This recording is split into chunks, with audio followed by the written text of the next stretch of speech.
Morning, it is day 16 and it's been mental this morning already. Obviously it was way day yesterday, so I'm having trouble getting my vlog up from yesterday again. I don't know what's going on with it, but that's actually being uploaded now. We'll see. It's quite a long one, but really quite informative and in terms of bizarre shit that happens.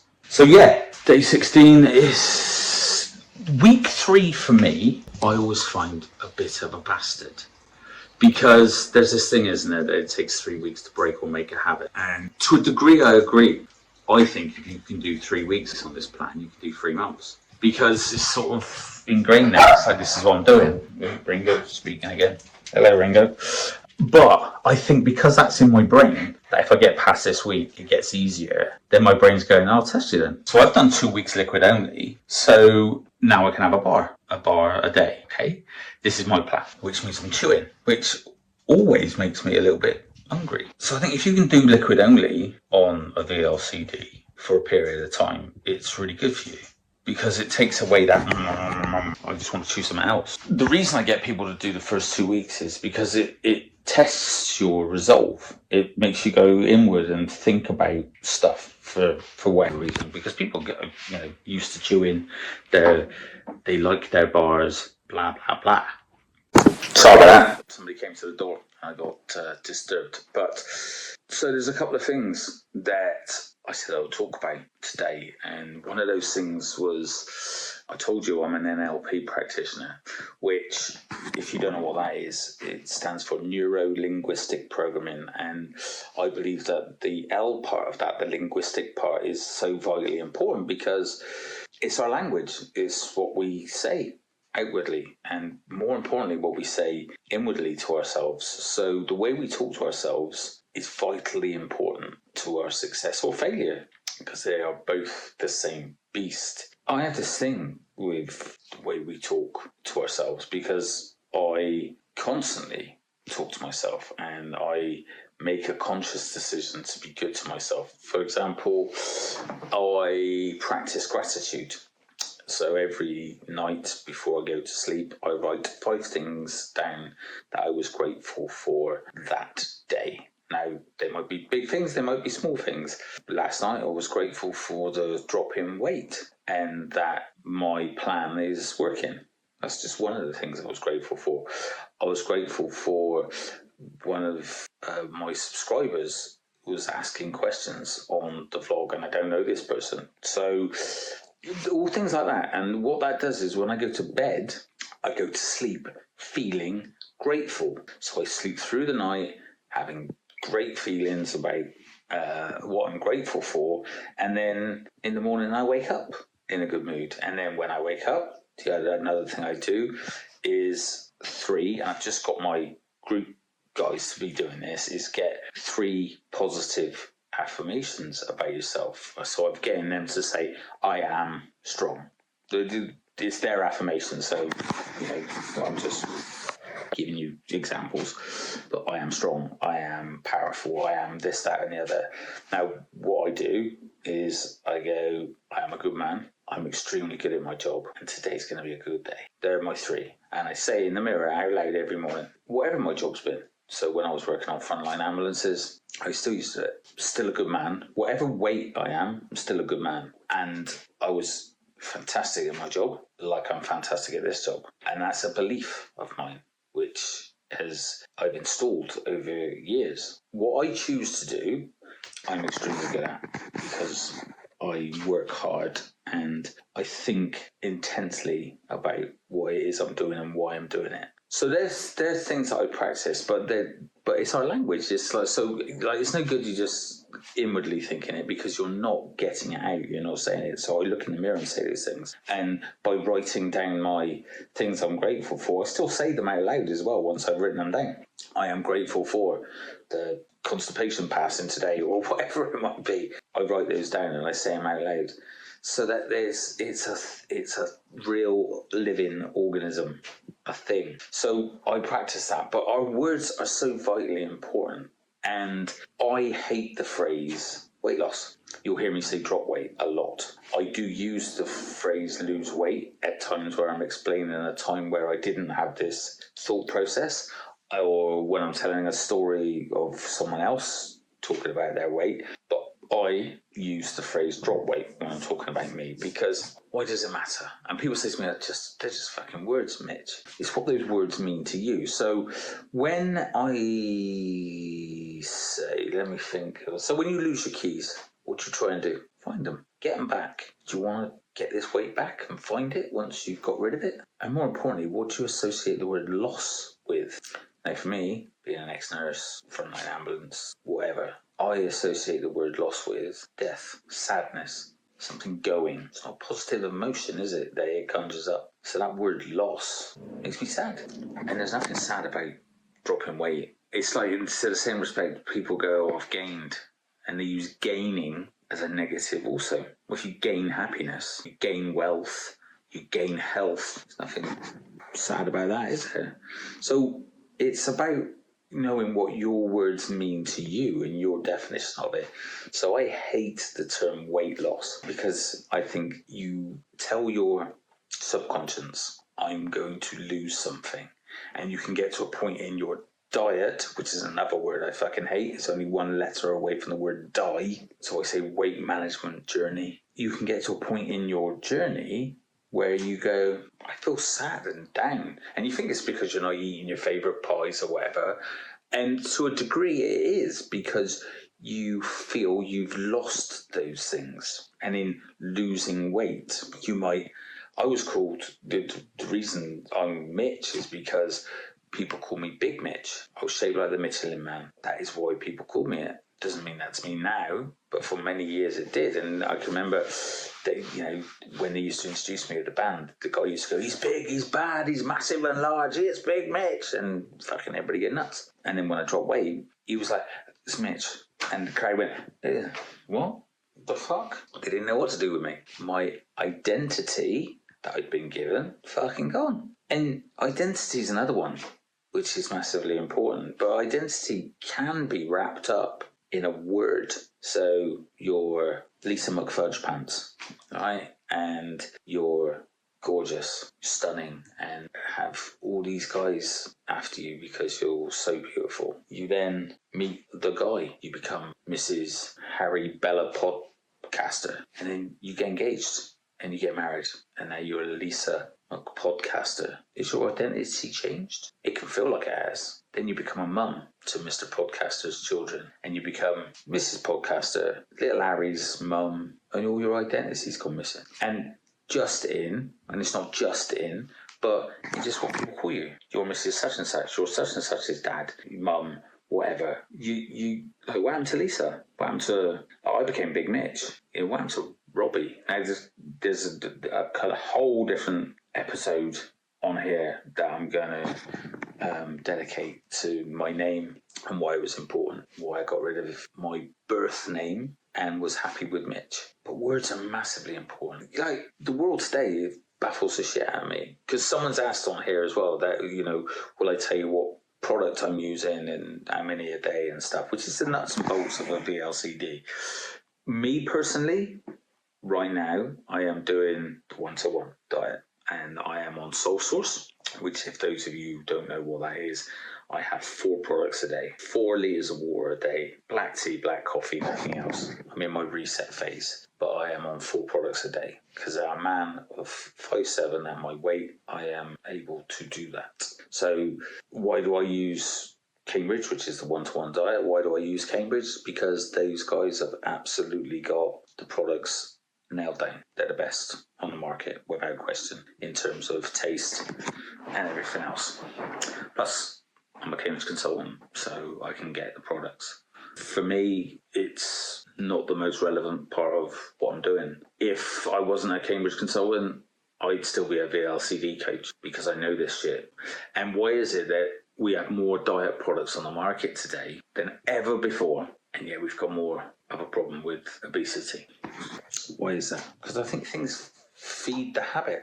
People are not being educated in the mental anguish of why people put on weight. Listen, it's no secret either that in the 80s, for example, there was an invention called the microwave, which I think fucked up the world. Lap trays are another one that I blame the world for.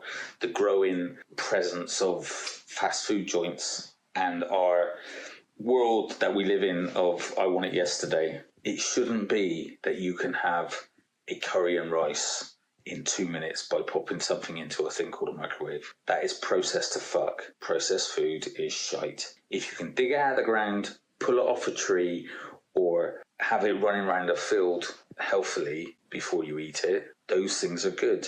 It's called eating clean, and it's what I do and the way I maintain my weight for 11 and a half years. When my weight piled on, apart from the psychological shit that went with it, with my mum being ill, my son possibly moving away, my marriage split and all the rest of it, take those mind fucks out of the way, I had nowhere to sit and prepare proper food. So I had processed food. I ate shit. VLCDs, they come in a packet. You don't get anything more processed than that. But, like I said on several of my vlogs, this is a reset, taking me right back down. I could eat like a 13 stone guy, and eventually I'll be 13 stone, right?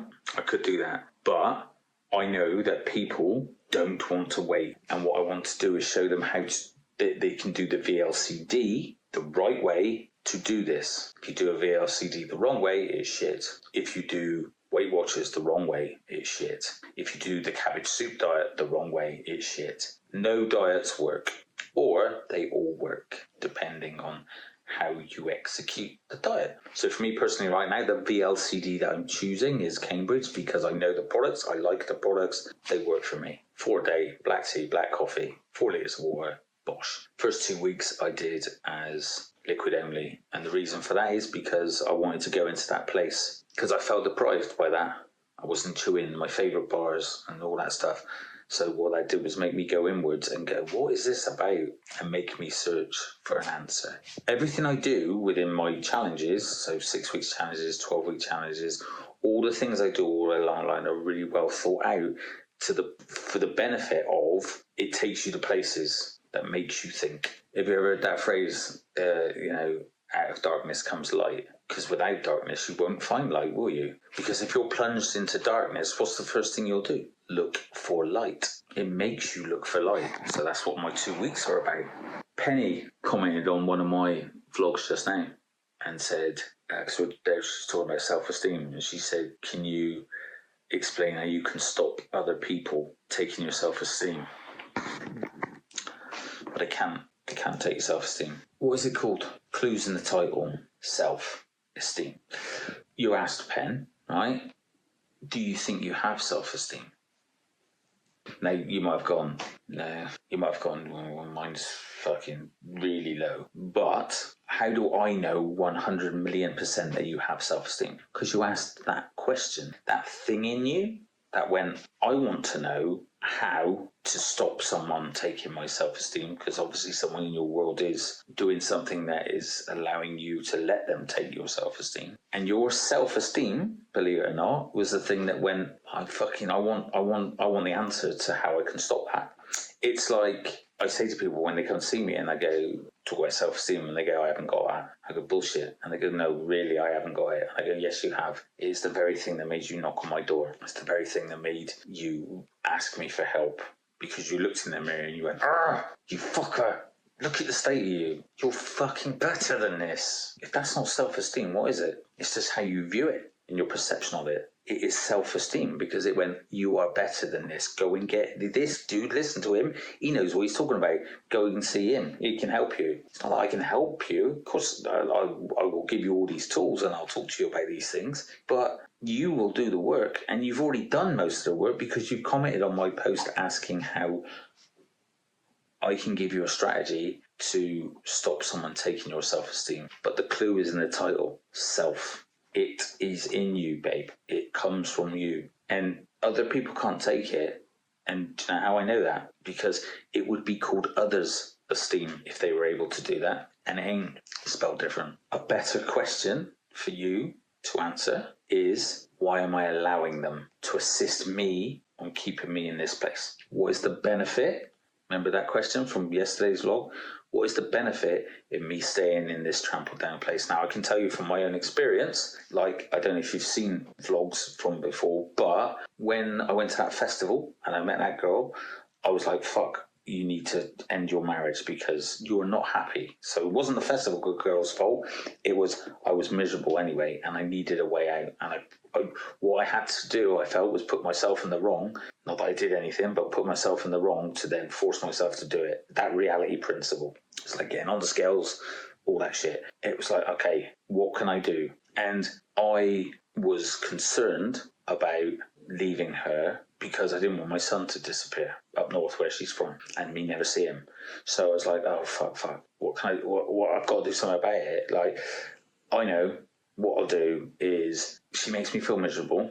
So what I need to do is stay miserable. I need to stay in this place of being miserable so that I don't stand up for myself. Because when I'm feeling good about myself, I go, oh, fuck off, I'm better than this. My self-esteem kicks in and goes, I deserve better than this, I'm going, or you need to sort yourself, or whatever it might be, I'll stand up for myself. But if I did that, then she might leave and then I would not be around my son.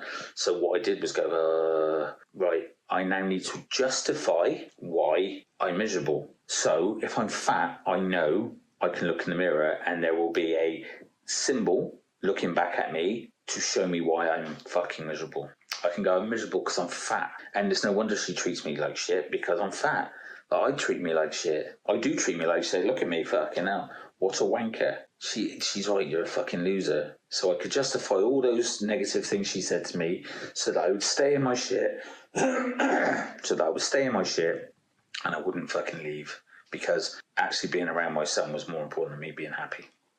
Because it would ironically make me happy.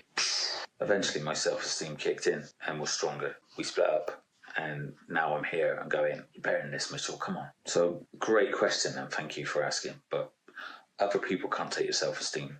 It's like this thing about people hurting your feelings. They can't. They just can't. They can say things to you. Like if I said to you, Pen, do you know what? I hate your fucking green face. I hate it. You'd probably laugh your bollocks off and go, I haven't got a green face, Mitch. And it wouldn't hurt you because you just haven't got it. But what happens is people find stuff that you show them affect you. And A, you need to work out why those things affect you. But B, when someone says something to you, like, something that annoys you or upsets you or hurts your feelings, you have to then take those words, turn them into feelings, and then that's that gets hurt.